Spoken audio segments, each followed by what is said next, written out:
Hello everyone, ICT virtual classes में मैं योगेश टिमनी आपका स्वागत करता हूं। तो जैसा कि आप जानते हैं, हम लोग कर रहे हैं कैपेसिटेंस पर बात। तो कैपेसिटर को ही आगे बढ़ाते हैं। कैपेसिटर यानी कि धारिता।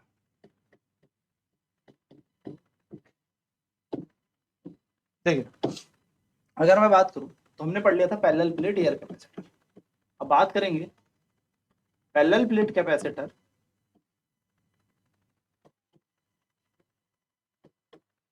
Parallel plate capacitor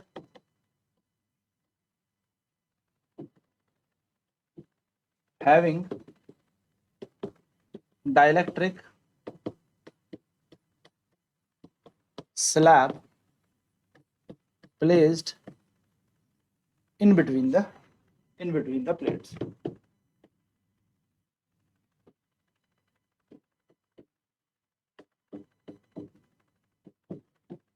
parallel plate air capacitor यानी कि हम बात कर रहे हैं दो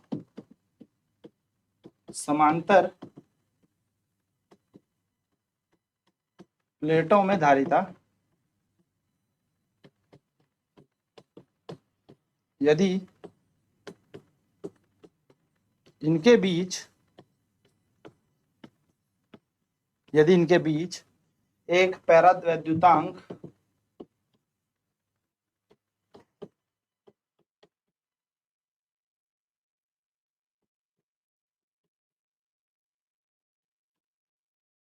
पैरावैद्युतांक रखा गया हो। देखिए, मान लेते हैं ये प्लेट है हमारी।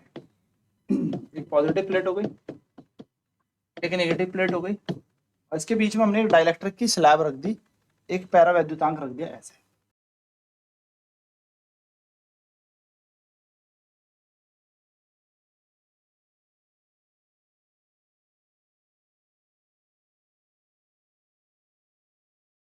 ऐसे पैरावैद्युतांक हमने यहाँ पर रख दिया। ठीक है, डाइलेक्ट्रिक कांस्टेंट के जो क्या कर रहा है, this is filling the entire space between the plate, यानी कि पूरी प्लेट्स के बीच की दूरियां भर रहा है। ठीक है, प्लेट एरिया को हम ए मान लेते हैं, प्लेट क्षेत्रफल को हम ए मान लेते हैं। ठीक है, प्लेट एरिया को हम ए मान लेते हैं। अब जरा यहाँ पर लिखते हैं, तो लिखते हैं let A be the plate area. A क्या है, प्लेट एरिया है। D be the distance between the plate.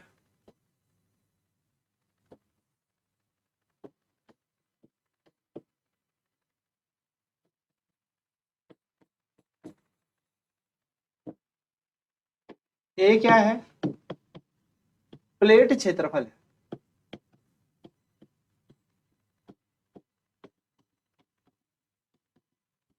D क्या है, प्लेटों के बीच की दूरी।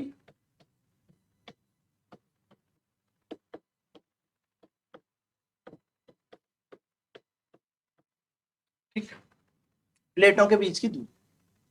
तो प्लेटों के बीच की दूरी यानी अगर हम बात करें, लेट मान लेते हैं ई बी द, लेट ई यहां पर इलेक्ट्रिक फील्ड है। क्या है, इलेक्ट्रिक फील्ड।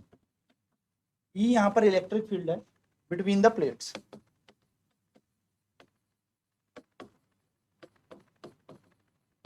यानी कि प्लेटों के बीच का विद्युत क्षेत्र है। माना ई प्लेटों के बीच का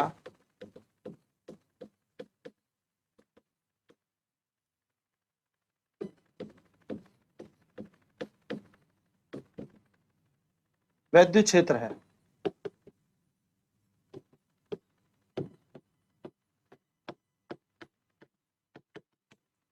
तो इलेक्ट्रिक फील्ड, और के मान लेते हैं हम डाइलेक्ट्रिक कांस्टेंट है। के क्या मान लेते हैं, पैरावैद्युतांक नियतांक मान लेते हैं, या पैरावैद्युत नियतांक मान लेते हैं,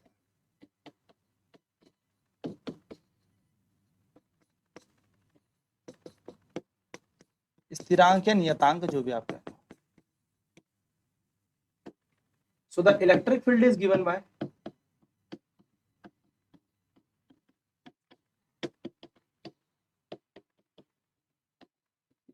वैद्युत क्षेत्र किस सूत्र द्वारा दिया जाता है? तो वैद्युत क्षेत्र दिया जाएगा या वैद्युत क्षेत्र होगा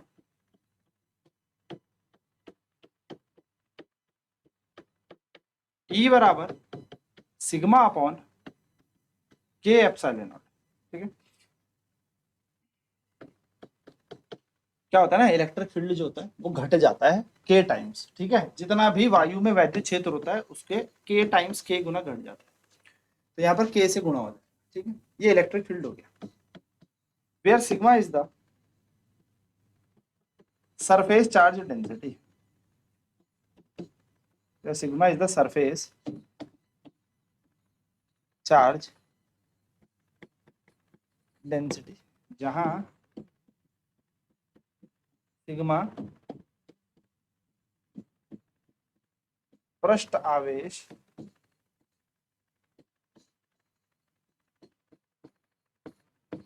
घनत्व है और सिग्मा का मान होता है Q अपॉन में A, यहाँ पर Q का मतलब यहाँ पर चार्ज है, इससे आवेश यानी कि चार्ज। Q का मतलब आवेश यानी कि चार्ज। तो अगर हम यहाँ पर वैल्यू लगाएं तो E बराबर क्या बन जाएगा? E बराबर बन जाएगा Q upon A epsilon not, और K की जगह यहाँ पर क्या आ जाएगा? K, Q upon K A epsilon not. ठीक है, ये इलेक्ट्रिक फील्ड हमारा बन जाएगा। नाउ लेट, मान लेते हैं V be the potential difference या V be the voltage developed.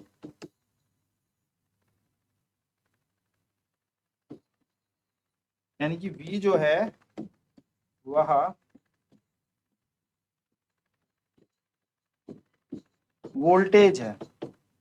V का मतलब क्या है? यहाँ पर वोल्टेज है। तो इलेक्ट्रिक फील्ड का फॉर्मूला होता है V अपॉन में D। वैद्युत क्षेत्र का सूत्र होता है E बराबर V बाई डी। ठीक है, E बराबर हो गया V अपॉन में D। तो हम E को क्या रखेंगे? E को हम रख देते हैं पुट इक्वेशन सेकंड से, तो put E equals to Q upon में के ए एप्सिलॉन नॉट, ये पूरा Q upon K epsilon naught from equation second to equation third in equation third, या मैं कह सकता हूं put equation second in third. ठीक है, समीकरण 2 को 3 पर रखने पर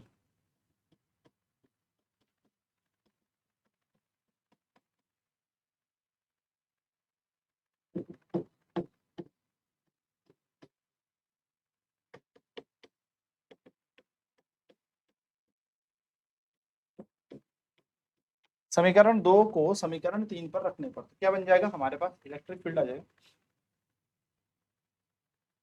Q अपॉन के ए एप्सिलॉन नॉट। देखो ये पूरी वैल्यू बनेगी Q अपॉन के ए एप्सिलॉन नॉट, और यहाँ पे चल रहा है V अपॉन में D। और अगर हम यहाँ से V निकाल लें तो V बराबर आ जाएगा Q D upon Q into D upon के ए एप्सिलॉन नॉट, जो कि इक्वेशन नंबर 4 बन गई। Now we have to calculate the capacitance.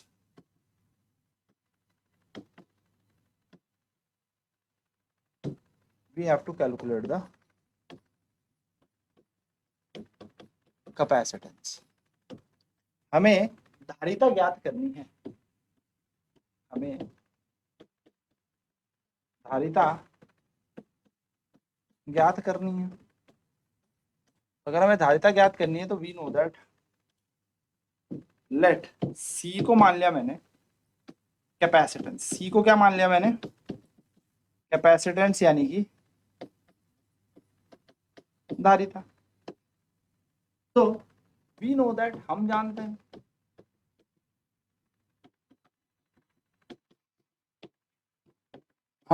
हैं Q बराबर क्या होता है? C V. तो इस Q को Q छोड़ दो, C की जगह C छोड़ दो एंड पुट कर दो V को, put V from equation, V को कहां से रख दो? इक्वेशन नंबर 4 से रख दो, फ्रॉम इक्वेशन 4। यानी कि V का मान 4 चौथी इक्वेशन से रख दो। तो V का मान क्या कह रहा है? देखो यहाँ पर क्यू डी अपॉन के ए एप्सिलॉन नॉट, यहाँ जाएगा क्यू डी अपॉन के ए एप्सिलॉन नॉट। डी से सॉरी Q से Q कट गया, सी की वैल्यू निकालनी है तो सी ऐसे रहेगा, यहाँ पर 1 है तो ये पूरा ऊपर चला जाएगा, के A epsilon not upon D, और ये बन जाएगा हमारा सी यानी कि कैपेसिटेंस की वैल्यू। तो हमारा कैपेसिटेंस क्या आ गया, हमारा कैपेसिटेंस आ गया के into A epsilon not upon में, ठीक है, के ए एप्सिलॉन अपॉन डी। यानी कि यहां से क्या पता लगता है, यहां से ये पता लगता है कि जो कैपेसिटेंस होता है, कैपेसिटेंस ऑफ अ कैपेसिटर, किसी धारिता की किसी संधारित्र की धारिता, या the capacitance of a capacitor depends upon, धारिता निर्भर करती है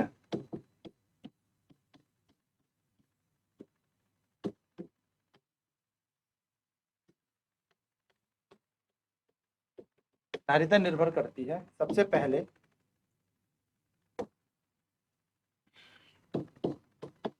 डायरेक्टली प्रोपोर्शनल है, इट इज डायरेक्टली प्रोपोर्शनल,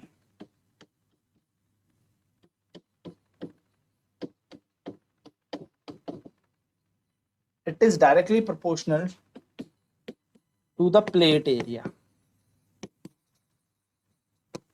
या प्लेटों के क्षेत्रफल के समानुपाती है।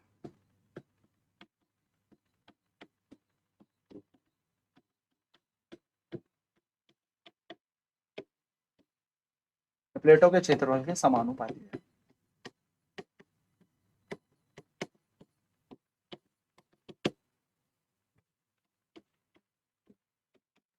It is inversely proportional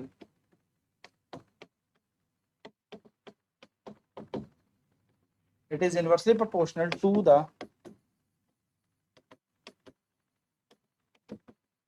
distance between the plates। यह प्लेटों के बीच की दूरी के वक्रानुपाती है, ठीक है, प्लेटों के बीच की दूरी के वक्रानुपाती है। C is inversely proportional to 1/। तीसरा, it is directly proportional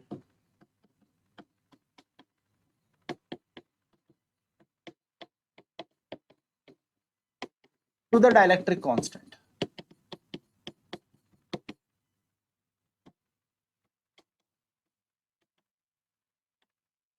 of the material,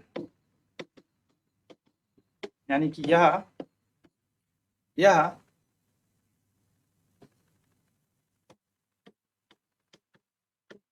यानी कि यह पदार्थ के पैरा वैद्युतांक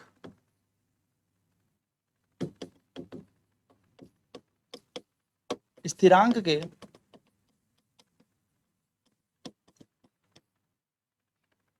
समानुपाती है। तो अगर आप डाइलेक्ट्रिक मीडियम रख देंगे तो कैपेसिटेंस बढ़ जाती है, ये बात ध्यान में रखिएगा, छोटी सी बात है, याद रखने वाली बात। चलिए फटाफट से नोट करेंगे, फिर हम बात करते हैं अब कॉम्बिनेशन ऑफ कैपेसिटर्स पे, यानी कि धारिता के संयोजन पर हम बात करेंगे। चलिए, तो ए हमने एरिया मान लिया, डी मान लिया इन प्लेटों के बीच की दूरी, ए को हमने प्लेट क्षेत्रफल माना और डी माना इन प्लेटों के क्षेत्रफल की दूरी। तो ये हमारा इलेक्ट्रिक फील्ड है, ये हमारा प्लेटों के बीच का वैद्युत क्षेत्र है, ठीक है, फटाफट नोट करें।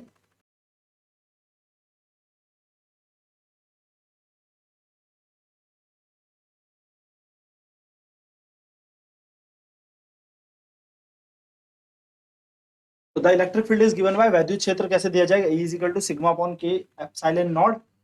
सो अगर हम बात करेंगे, सिग्मा यहाँ पर सरफेस चार्ज डेंसिटी है, जहां पर सिग्मा हमारा पृष्ठ आवेश घनत्व है, तो सिग्मा बराबर क्या होगा, Q बाय A। तो Q का मतलब है यहाँ पे चार्ज यानी कि आवेश, तो E इज इक्वल्स टू बन जाएगा Q अपॉन के ए एप्सिलॉन नॉट, है ना, कुछ नहीं किया हमने, सिग्मा की वैल्यू उठा के लगा दी बस। तो V यहाँ पर वोल्टेज है, यानी कि कितना पोटेंशियल बना है, कितना वोल्टेज डेवलप हुआ है V। तो हमें पता है electric field as a potential gradient का फॉर्मूला क्या होता है, E is equals to V upon D होता है, ठीक है। तो सिंपल हमारा फॉर्मूला था, तो E is equals to Q upon K epsilon naught, equation second से थर्ड पे लगा दिया।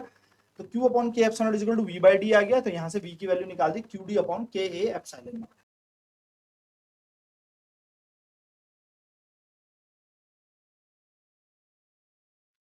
तो यहाँ से V की वैल्यू निकाली QD अपॉन के ए एप्सिलॉन नॉट आ जाएगी। तो हम जानते हैं अगर हमें कैपेसिटेंस निकालना है यानी कि धारिता निकालनी, तो C हमने कैपेसिटेंस मान ली, C क्या मान ली हमने, धारिता मान ली। C अगर हमारी कैपेसिटेंस है तो हमने C Q is equal to CV formula होता है, सिंपल फॉर्मूले में लगा दो। तो Q equals to C into V होता है, Q की जगह Q, C की जगह C और V की जगह उठा के लगा दिया QD अपॉन के ए एप्सिलॉन नॉट, जिसमें से Q से Q कैंसिल हुआ तो यहाँ बचेगा 1, तो C इज इक्वल्स टू के ए एप्सिलॉन नॉट यहाँ चला जाएगा और यहाँ जाएगा D, सिंपल।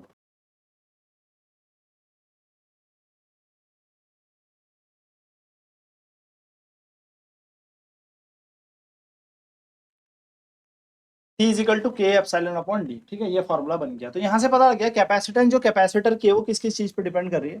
तो capacitance of a capacitor depends upon, धारिता निर्भर करती है directly proportional to the plate area. जितना ज्यादा क्षेत्रफल होगा प्लेटों को उतना ज्यादा क्या होगा, कैपेसिटर चार्ज उतना ज्यादा स्टोर करेगी, उतनी ज्यादा एनर्जी स्टोर कर लेगी। सेकंड कह रहा है या प्लेटों के क्षेत्रफल के समानुपाती, यानी कि क्षेत्रफल के समानुपाती, हमारा पहला समीकरण बन गया, या पहली बात बन गई।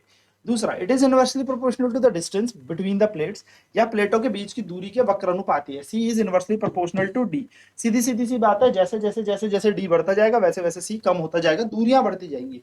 प्लेट के बीच की दूरी बढ़ती गई, कैपेसिटेंस कम होता गया, प्लेट के बीच की दूरी कम होती गई, कैपेसिटेंस बढ़ता गया, धारिता बढ़ती गई, आवेश ज्यादा से ज्यादा इसके अंदर एकत्रित होता गया, भरता गया, स्टोर होता गया चार्ज इसके अंदर। It is directly proportional to the dielectric constant of the material, यानी कि जो मटेरियल है हमारा, उस मटेरियल के डायलेक्ट्रिक कांस्टेंट के डायरेक्टली प्रोपोर्शनल है, यानी कि यह पदार्थ के परावैद्युतांक स्थिरांक के समानुपाती है। तो सी इज डायरेक्टली प्रोपोर्शनल टू के, सिंपल सा फॉर्मूला है, याद रखिए ये बात।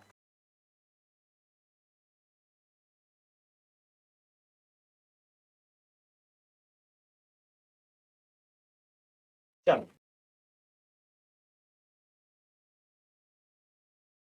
ठीक, नोट लिखेंगे एक, देखिए इलेक्ट्रिक फील्ड याद रखना बड़ा इंपॉर्टेंट है, ये डाइलेक्ट्रिक के लिए ही बात करूं। Electric field in air oblique vacuum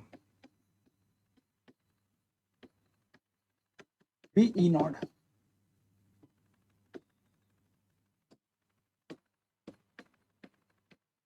ठीक, यानी कि वायु में वैद्युत क्षेत्र,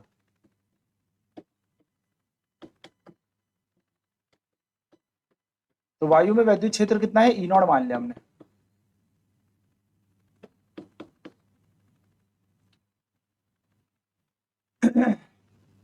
इलेक्ट्रिक फील्ड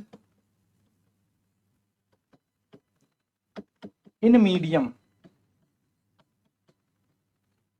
तो हमने ई मान लिया, यानी कि हमने माना माध्यम में वैद्युत क्षेत्र,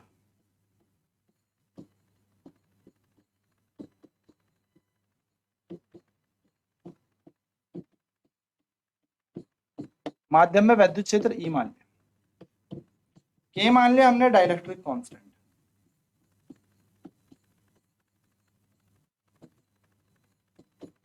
यानी कि पैरावैद्युतांक, नियतांक कह लो, स्थिरांक कह लो।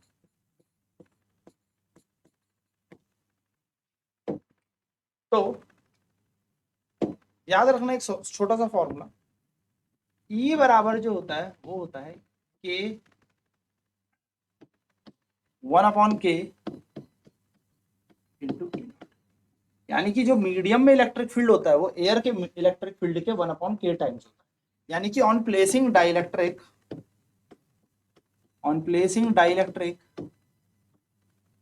the dielectric between the plates, on placing dielectric between the plates, the electric field reduces, यानी कि अगर हम डाइलेक्ट्रिक रखेंगे यानी कि पैरावैद्युतांक रखेंगे तो वैद्युत क्षेत्र घटता है। तो पैरावैद्युतांक रखने से, पैरावैद्युतांक रखने से पैरावैद्युतांक रखने से वैद्युत क्षेत्र घटता है। ठीक है, ये बात याद रखना, वैद्युत क्षेत्र घटता है कितने टाइम, 1/k हो जाता है, जितना भी वायु है उसका 1/k हो जाता है। तो एक ये छोटी सी बात आपको ध्यान में रखनी है, जैसे ही इलेक्ट्रिक फील्ड घटेगा वैसे ही वोल्टेज यानी कि पोटेंशियल भी घटेगा, और ऐसे कैपेसिटेंस बढ़ जाती है, धारिता बढ़ जाती है, इस पर हम चर्चा करेंगे। तो आज की क्लास में इतना ही, बाकी सारी चीजों पर चर्चा करेंगे अब नेक्स्ट क्लास में। तो आईसीटी वर्चुअल क्लासेस में जुड़ने के लिए धन्यवाद, आपका दिन शुभ।